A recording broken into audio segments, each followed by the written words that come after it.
Gandang araw po, ako po si CRP, na Jim D po. So, meron po tayong another proof of completion.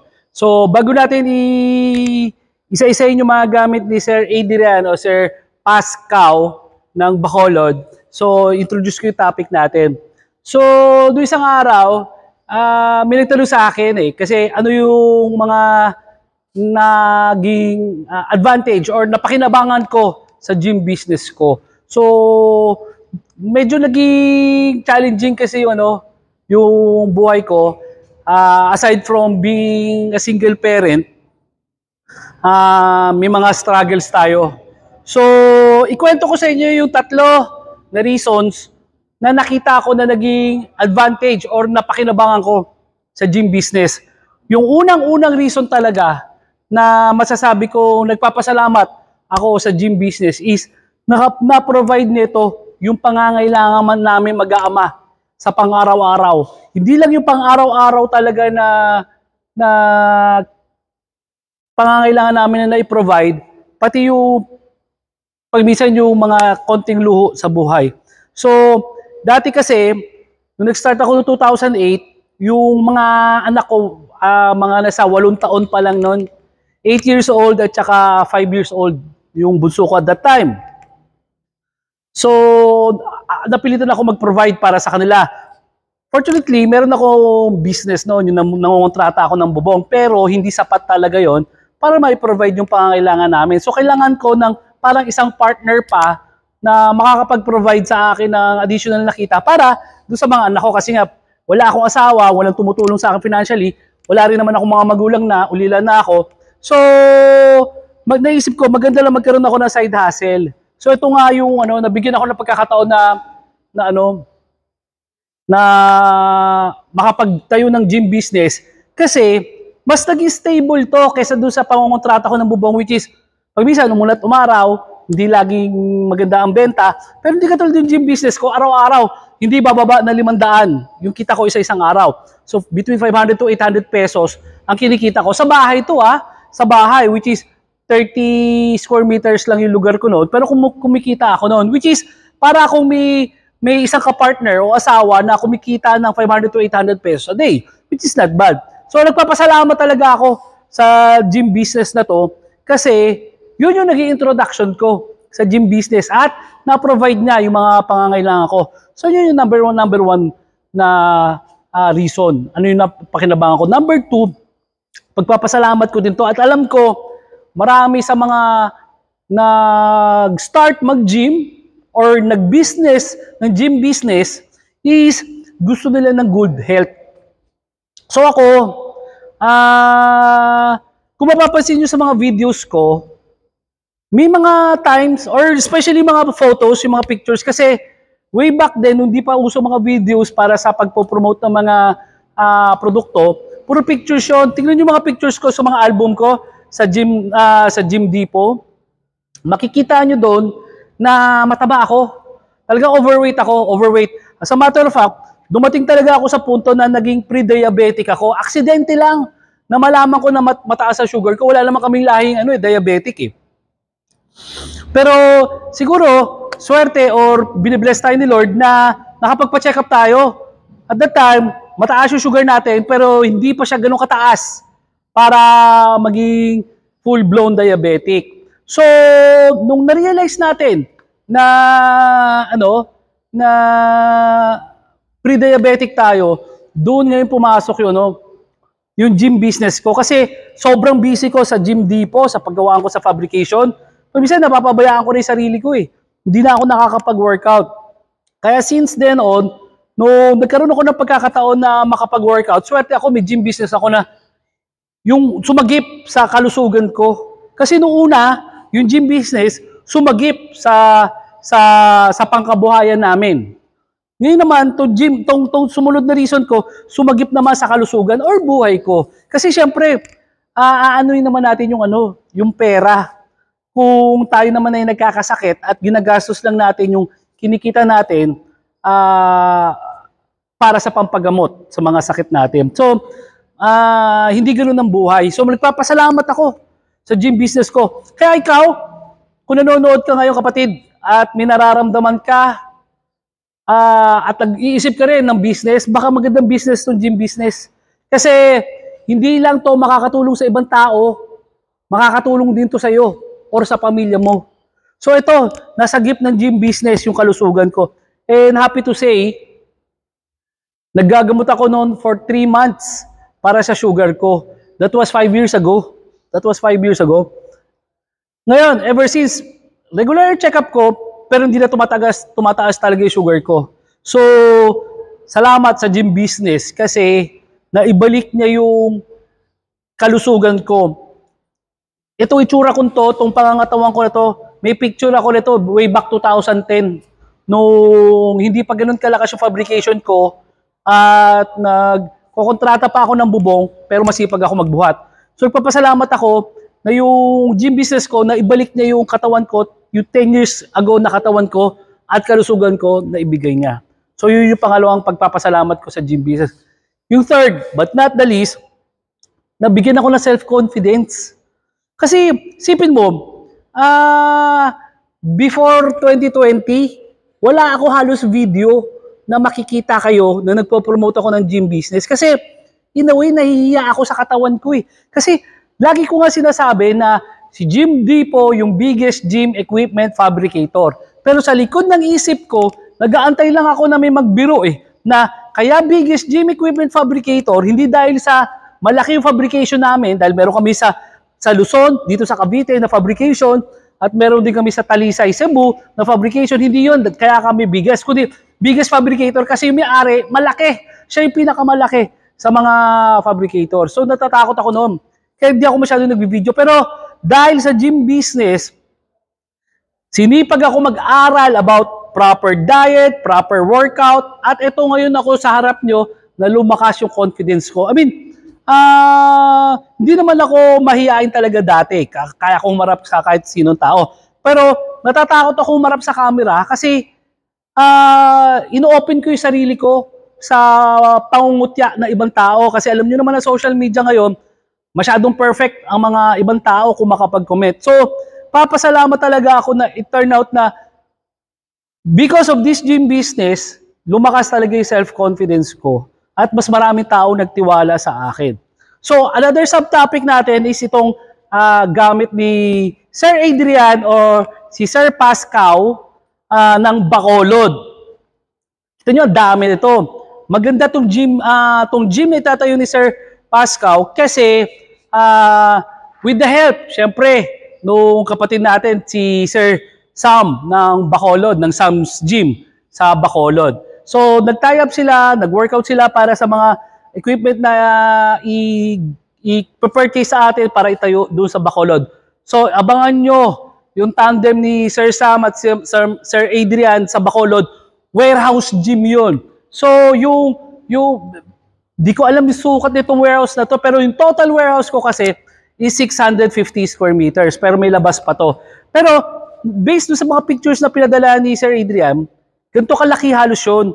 So, excited ako kung ano yung kalalabasan nung gym niya. Pero bago ko i-discuss yung gym business ni Sir Adrian, Sir Pascal, isa-isahin muna natin yung mga equipment na in-order sa atin, plus, makikita nyo, may mga kinostomize tayo na natuwa ako. Okay. So, hip thrust with seated dips na tayo ngayon. Dati kasi, ano lang tayo, hip thrust lang tayo. So, napakita ko naman how it works, yung hip thrust, papasok dito, para sa puwet, sa glutes. So, eto, hindi ko ata napakita to sa last video. So, ito, may seated dips na tayo. Kinombo na natin to ha. Kasi dati, pang puwet lang to, pang glutes. Ito ngayon, pang tricep, pang chest. So, gumawa tayo ng seated dips. So, kagaya ko, mahina ang ang kamay ko. Hindi ko kaya mag-dips. Pero dito, magkakalakas loob kang mag-dips kasi hindi body weight yung bubuhatin mo. So, pwede ka mag-adjust ng plato kung ilan lang kaya mo, sa yun, i-load mo. So, ito, literally, para ka nagdi-dips, di ba? So, yun yung kagandahan dito. So, ngayon, hindi lang glutes ang tatamaan sa'yo, Sa pull tricep, sa pull ang chest. So, maraming kagaya ko, hindi marunong mag-dips eh. So, ito, combo na tayo dito. Yun ang kagandahan nito. Plus, dito na, introduce na natin, yung mga handles natin, ginawa natin stainless. Kasi, ni-request ni Sir Adrian niya. Plus, malalalim yung knurling. Magandang idea to kasi although powder coated naman yung gamit natin at hindi basta-basta kinakalawang, pero lalo itong stainless. Itong stainless panghabang buhay na to eh. So ito yung kalimitan na wear and tear, yung hawakan. So lahat ng hawakan natin ngayon is stainless na may knurling. So lahat ng pyesa, pati itong hawakan, pati yung sa cambio ng hip thrust, so yun yung ginawa natin. Plus, nagpa-customize din siya nung Gym Depot na logo. Nalimutan ko kung sino yung client natin from Bicol ata na nagtatanong nito. So ito, pwede tayong maglagay ng Gym Depot na logo pero may additional yon kasi pinapasadya po natin yan sa laser. Plus, kung mapapansin nyo, yung upholstery natin mas kumapal. So nagpadagdag si Sir Pascal ng foam.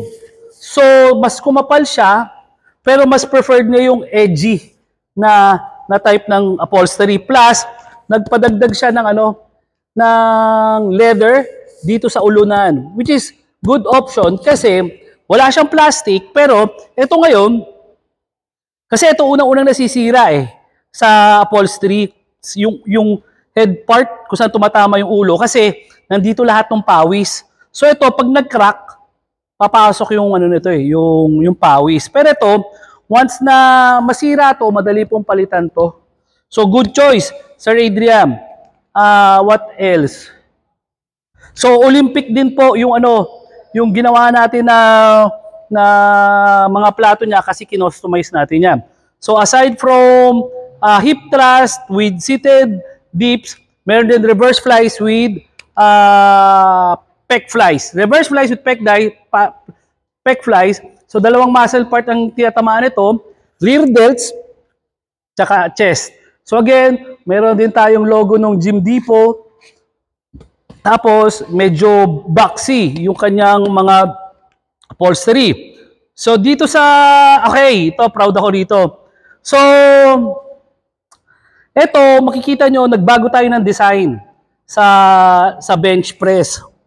So, ito yon, tumaas na lang konti yung ating mga brace. Tapos meron pa rin tayong spatter foot peg para matutuntungan. Edgy, boxy yung upholstery. Pero ito, itong pagbabago ng design natin is, dito pa rin. Dito natin kinopya. So, ito, bumili tayo ng second hand na mga imported na gym equipment, no? So, dito natin ginaya kasi kagaya na sabi ko nga sa inyo, pilit tayong nagbabago ng mga design natin para makahabol tayo sa mga designs ng mga imported. Kagaya makikita nyo, plastic yung J-hook nito, may bakal sa gitna. Ganun na yung bago natin design. Pero, itong kay Sir Adrian, mas preferred niya kasi na dragon bone. Pero ito, bihira na lang tayong gumamit, kundi ang ginagamit natin ngayon is yung plastic, engineering plastic na may bakal sa gitna. Kasi gusto ni Sir Pasco kasi na pure red yung kanyang kulay. Kasi ang available natin na plastic is dilaw, yun yung standard. And speaking of color, itong color na to, pasadya po ito. So, ito yung BPI red. Ginamit to sa isang project na special project ng BPI. So, nagustuhan niya yung kulay nito, matte red to. Maganda kinalabasan. Medyo si Sir, metikuloso. Kaya, pag pasado sa kanya, ibig sabihin maganda talaga. So, pumasa sa kanya to. Tapos, meron din siyang sled para sa CrossFit circuit training niya. Again, stainless yung lagay natin plato, may logo. Okay. Tapos ito, Adjustable utility bench. Itong adjustable utility bench is tinanggal niya yung sa paa. So, yun yung nabago. Plus, naglagay pa siya ng handle dito at gulong. So, ito, pwede nang galawin to easily. So, may gulong na nilagay doon. So, kung gusto nyo, pwede naman tayo magpasadya kung gugustuhin nyo na palagay ng gulong. So, ganun dito sa kabila. So, actually, bigat pala talaga na itong ano. Sir Adrian, Sir Pasco, Sir Sam, pa-comment ako nito pagka nakuha nyo na. Ikumpara nyo yung bigat nito doon sa bigat ng kalimitang adjustable utility bench na ginagamit nyo. Kasi, kaya ito mabigat is super solid. Pare. Kasi, ito, babanggitin ko na naman yung sikreto natin. Dito ka. Kasi, ito, makikita nyo, lagay ng upholstery ito. Dati kasi, paglagay ng upholstery, parang sectional lang siya. So, puputol lang ka tayo dito, may lagay upholstery. Tapos dito, meron din uli. Meron din uli. Pero para mapatibay natin, yung adjustable utility bench, ito, si Sir Sam, lakas magbuhat nito, tsaka ang daming tropa nito malakas magbuhat. Ang magiging disadvantage ng mahinang klaseng adjustable utility bench, nababali po to rito. May nakita na ako sa YouTube na nangyari yun. Pero ito, mahihirapang mangyari to kasi bukod sa matibay, itong 2x3 natin na to sa likod, is may angle bar pa tayo na dalawa. Not one, but two. May dalawa pa tayong angle bar dito. So, ito yung magpapatibay sa machine natin. So, I hope magustuhan to ng mga malalakas magbuhat dyan sa Bacolod. Pengi ako ng feedback, sir. So, aside from doon, ito, meron din tayong flat bench press. So, meron din tayong lagay ng plato. Mataas na. Bagong design na to.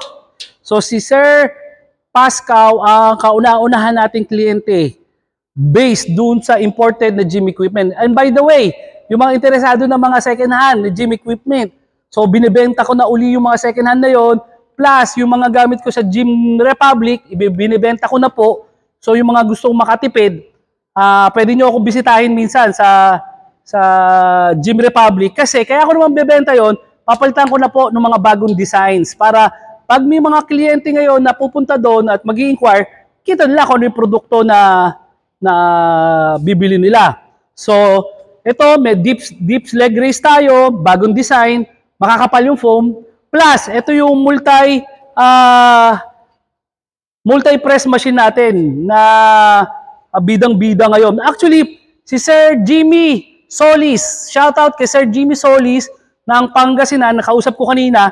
Sa tingin ko, ito yung tinatanong sa akin ni Sir Jimmy. So ito, may adjustable utility bench ka lang kasi, pwede ka mag-flat, mag-incline, shoulder, incline, flat, at saka decline bench press. Gamit mo yung adjustable utility bench. So marami ka magagawa dito. Actually, pwede ka rin mag-row dito. Promise, panalo ang rowing mo dito. Hindi ka natatakot na maibaksak yung barbell. Plus, sabi ko, ito mo yung wrist na sinasabi ko. Diretso-diretso yan. Hindi bumabaluktot. Pag barbell ang gamit mo, may point yan na lumalaban yung gravity sa'yo. Pero ito, hindi. Kasi yung range of motion mo, sakto. Sa galaw ng pulso mo. Okay, shoutout din kay Sir Jericho de la Masa ng Magsaysay Street sa Tondo. So, binisita tayo ni Sir Jericho kanina at hindi na nag-message to si Sir Jericho, pumunta na lang dito sa Cavite at umorder na kanyang mga pang-home gym.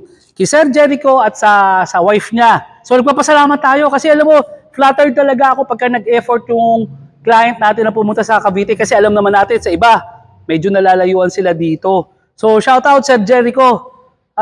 Okay, aside from multi-press, meron din tayo, ito, yung super rack at saka Smith machine natin, marami tayong ginawang mga customization dito. So, ito yung RP Smith machine natin. RP Smith is Smith machine sa unahan, kalahati ng crossover sa kanan, rowing sa kaliwa. Pero yung rowing ni Sir Pascal, ang gusto niya, may upuan talaga. Tapos, medyo naka-decline yung upuan nung rowing machine niya. Tapos yung upholstery, as you can see, makapal. Boxy. So ngayon, ito yung hindi ko napakita kay Sir Pascal to. So ito yung gusto niya, medyo naka-decline. Yung ating rowing machine. So napakaganda. Hindi sa pagbubuhat ng sariling bangko, palibasa kasi ang dami na natin mga na-deliver at medyo kakaiba to. Ganda yung yung likod, ginawang squat rack. So 4-in-1 to. 4 na tao ang pwedeng gumamit nito, promise. Pagpalagay mo, may nag-shoulder sa Smith machine. Pwedeng may nag-squat dito sa likod, may nagro-rowing, may bicep curl sa cable. Di 4 na tao. Di panalo ka talaga rito. Biro mo 4 na tao kagad na makagamit at one particular time. Di ba? So, nagpalagay din siya ng monkey bar. So, ito, additional cost to monkey bar, pero panalo sa design. Kasi, parang pang-imported na, parang ang tingin ko dito, yung parang jungle machine na may monkey bar na brace. So, ito naman, yung super rack, kagaya nung pagkakalam nyo, squat rack sa unahan, kalahati na crossover sa kaliwa, lat pull down sa kanan. Di ba? Pero ito, ginawa namang Smith machine yung likod. So again, 4-in-1 na naman. So ano ba yung kakaigihan ng meron na squat rack dito, naglagay ka pa squat rack doon, di ba? O may Smith machine na rito, meron pang Smith machine doon. Ano kaigihan nun? Ito yung kaigihan ng base experience ko. Darating sa oras, sa isang araw, na may dadaming tao dyan, kagaya ng umaga, lalo na nung hapon. Yung 4 o'clock up to 7 o'clock, napakaraming tao dyan. Pero itong gym ni Sir Pascal, kung gusto mo mag-Smith machine, meron dito. At kung may kasabay ka, pwede naman doon. Kumbaga, hindi kayo nag-aantayan. Kasi katulad itong Smith machine, hindi lang naman shoulder ang exercise dyan. Pwede kang mag-legs, pwede kang mag-back, so pwede kang mag-chest. So ang daming exercise na magagawa ng machine na to, at yung gustong gumamit na tao ng machine na to, hindi pipila. Kasi kung may gumagamit dito, pwede naman ako doon. So gaano ka-wise decision yung gawin mo yun, di ba? So ngayon, kahit sabay-sabay kayo, ngayon ang tanong na to, Sir RP, pwede ba sabay-sabay nga 4 gamitin? Totoo po yun. Kaya yan. Kaya may nag-squat dito, kaya may nag-shoulder doon, kaya may nagki-cable dito, kaya nagla-lat pull down doon. Itong dalawang to, sa tagiliran, wala po tayong duda na pwede magsabay. Pero paano itong harapan at likod? Pwede bang sabay? Pwede. Pero, sa experience ko, hindi na ginagawa ng mga tao yun. Kunyari, may nag-lat pull down, 7 reps siya, o 8 reps. Actually, for courtesy, ang ginagawa nung gagamit nung rack, hinintay na lang niya matapos yun para hindi na lang makaabala. Pero, honestly, pwede mong sabay-sabay. Doon sa gym ko, hindi sila nagsasabay-sabay, nagbibigayan sila. Pero yun ang maganda kasi, gaano ba katagal yung 8 reps? Wala pang 8 seconds yan. 8 to 10 seconds lang yung pag-antay mo, magagamit mo na to. So, technically, para siyang jungle machine. Kasi yung jungle machine, 8-sided yan eh. 1, 2, 3, 4, 1, 2, 3, 4. Pero ang halaga nito, halos kalahati lang ng jungle machine. 4-in-1, 4-in-1, so bali 8-in-1 to. Halos kalahati lang talaga ng jungle machine. So panalo-panalo to, Sir Pascal. Then again, may leg curl, leg extension tayo na seated. Okay. So ito, na-feature na rin natin. Pina-customize din niya yung upholstery, makapal. Maraming nabibitin doon sa kwento ko dito. Ba't nga ba nabibitin sila doon sa kwento ko na to? So anyway, ito kasi, pwede mo tanggalin. Tanggalin natin to. Kasi ito, ginagamit ko lang yan pagka pagka mag-leg extension. Ito, papantay ito pag naglagay mo na ng plato. So ito, para mag leg extension ka, leg extension, ganito yung position niya. Lagay ka ng plato, Olympic plates, leg extension. So para doon sa mga nagtatanong ng leg extension, how it works, so ito yon. So para leg, ito, kailangan niya may plato eh. Kailangan niya may plato kasi pag walang plato, babaksak ulit. So, pagka may weight na doon, ganito naman siya ginagamit as leg curl. So, kailangan may plato siya. So, ganito basically yung galaw nito. So, ito ano to? Space saver to kasi maliit lang yung kakainin niya pero kaya na rin niya gumawa ng leg curl, leg extension. Okay. So, ito yung ating Roman chair. Adjustable yung Roman chair natin, may proper support. Tapos yung design ko kasi ng Roman chair, ginawa ko siyang walang harang dito. Pero ito, pwede ka mag side bend para sa obliques. Hahabaan mo lang yung sandalan nito. So ito, pwedeng patalikod, padapa, pwedeng patagilid. Tapos meron din tayong hack squat with leg press. So heavy duty to. Nakita nyo na kung paano natin ginawa to. So dalawa to, 2 in 1. Pwedeng quads, pwedeng hamstring. So ito yun. So padagdag, yung adjustable utility bench niya, 3 yan. Baka naduduling lang ako. Plus, meron din siyang lateral bench. So yung lateral bench niya, meron din gulong para easy access, madaling i-move. Preacher curl, power cage. Okay, yung power cage niya, stainless na rin yung ano natin. Yung safety catch niya para maganda bagay. Tapos, ito, yung chinning niya, kinostomize din natin. Originally kasi ito, parang curved yung kanyang chinning. Unfortunately, hindi kaya sa bender. Yung ganito kaikli na ano. Pero ito, isang diretso to para do sa mga gustong mag-muscle up. Kasi may chinning na naman tayo dun eh. Stainless chinning. Tapos to, isang diretso para sa gustong mag-muscle up. So panalo yung kanyang mga up. So yung kanyang plate rack, meron din.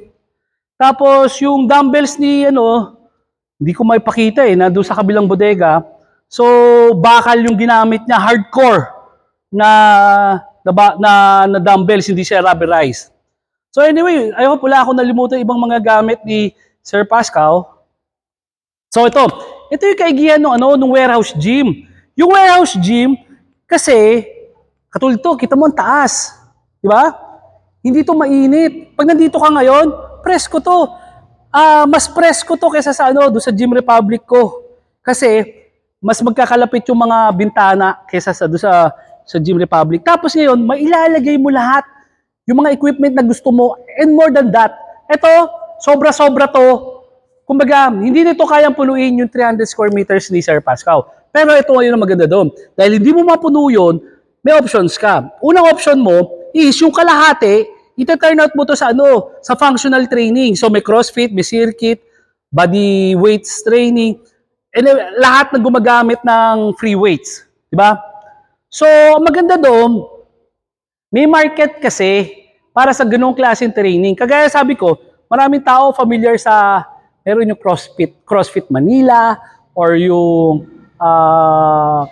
pound for pound. So, yun, puro mga CrossFit lang sila, bodyweight training lang sila eh. Wala sila halos ganito. Pero may market, di ba? May market. Ang ibig ko sabihin noon, so bakit mo ililimit yung market mo sa isang klase ng segment ng market? Katulad sa akin, hindi lang gym, baka lang meron din ako functional training. Which is yun ang nagpapadami talaga ng kliyente ko. Kasi eventually, yung mga nag-gym bakal, magpa-plateau yan eh. Pwede yan sila mag-shift from gym bakal to bodyweight training and vice versa. So yung nagba-bodyweight training, kailangan din ng strength yan eh. Dito rin babaksak yan, di ba? Yun yung kagandahan nun. So, sa ganitong klaseng setup, meron kang variety ng kliyente mo. Plus, ngayon, kung dadami yung kliyente ni Sir Pascal, which is ganoon na nangyari sa Gym Republic, may room ka pa para magdagdag ng mga gym equipment. So, yun yung kagandahan dito. So, very excited ako para dito sa project ni Sir Pascal. Aabangan ko to kasi siguro, biro mo, si Sir Pascal is beginner sa gym business. Pero, isipin mo, yung mga coach niya, una ako. Si RP ng Gym Depot. Yung pangalawang coach niya sa gym business, si Sam ng Slim Gym sa Bacolod. Isa na rin sa mga pioneer yan. Napapanood ko yan si Sir Sam, walang halong biro. Napapanood ko yan na nagko-compete noon sa, kung di ako nagkakamali, sa Asia, PhilAsia, sa may Cebu. No, way back 2012 ata yun. Kasama yan sa mga nag-organize or nagmamanage, si Sir Rock. Inabutan po ko sa Bacolod, nagpa-contest yan ng Mr. Philippines ng bodyweight sa Bacolod, si Sir Sam. Kaya isipin mo, dito papasok ko yung sinasabi ko sa inyong concept na yung importansya ng may nag-guide sa'yo na para ka nag-gym. Mas mabilis ang progress sa gym pag may instructor ka. Kaya to si Sir Adrian, abangan nyo to. Baka lintek ang ano nito, ang improvement nito kasi hindi lang isa, kundi dadalawa yung coach niya para sa gym business niya. And speaking of that, I would like to take this opportunity na rin para may open yung Gym Republic. Yung Gym Republic ko dito sa Cavite City kasi is ino-open ko for investment. Kasi hindi matuloy-tuloy sa Tarlac ko for lack of funds. So siguro iniisip nung mga gusto mag-invest, hindi mo pa naitatayo yan eh. Wala ka pang mapapatunayan dyan eh. So ngayon, sa mga gustong mag-invest, punta kayo dito ngayon sa Cavite. So i-open ko na yung mismong gym ko, Gym Republic, makikita mo yung 1 year na sales and net profit ko. Naka-ready na po. Ito, hindi ko madadaya to kasi hindi siya basta audited lang ng mga accountant. May POS kami. Yung POS kasi, hindi mo pa madadaya yun. So, kung ano yung sales mo, for that particular day, for that particular week and month, hindi ko madadagdagan yun. So, punta kayo dito para makita nyo yun.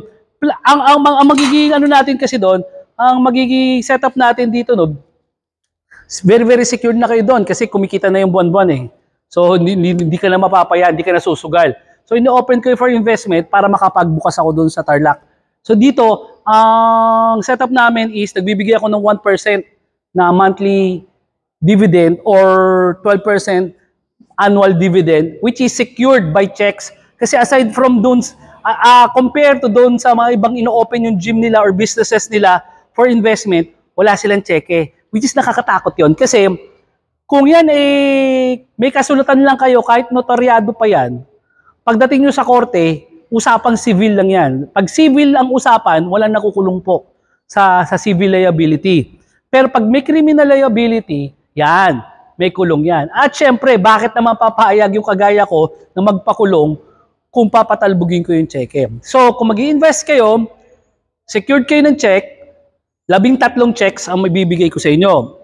Yung 12 cheque, corresponding sa monthly dividend nyo, at yung 13 is yung capital nyo na. Para after a year, kung ayaw mo nang mag-invest sa akin, hindi mo na ako kailangan singilin. Kagaya nung buwan-buwan, hindi mo na ako kailangan singilin buwan-buwan sa dividend mo. Kasi mabisa dyan pa nagkakaproblema, sir, wala pang deposito yung ano ko, yung investment ko. Dito, hindi. May hawak kang cheque, deposito mo. Pag tumalbog, di kaya nyo ako demanda, very, very secure yun. So, hindi natin paabutin doon. So, yun yung sabi ko.